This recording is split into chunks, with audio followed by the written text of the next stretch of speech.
Ramai isu pisah rumah, Baim Wong jawab keberadaan Paula Verhoeven. Baim Wong menepis kabar soal pisah rumah dengan istrinya, Paula Verhoeven. Ia pun menjawab keberadaan sang istri saat ini. Diketahui belum lama ini, rumah tangga Baim Wong dan Paula Verhoeven tengah diterpa isu tak sedap lantaran sudah jarang terlihat bersama. Rumah tangga keduanya diduga retak, lantaran Baim Wong sudah jarang membagikan momen bersama dengan Paula Verhoeven di media sosialnya. Kebersamaan Baim Wong dan Paula Verhoeven terakhir terlihat saat Hari Raya Idul Fitri kemarin.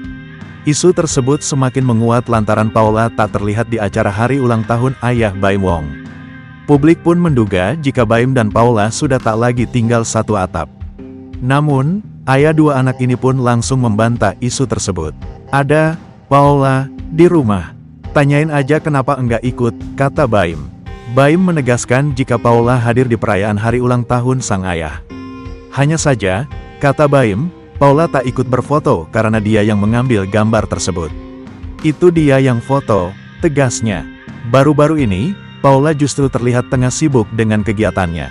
Dalam postingan terbarunya, Paula membagikan pengalaman pertamanya membuat event fashion show. Day 1, pengalaman pertama bikin event fashion show, mayan deg-deg Anya. Biasanya selalu di depan layar TP, kali ini belajar UTK bekerja di belakang layar, HEHAM seru JG, tulis Paula.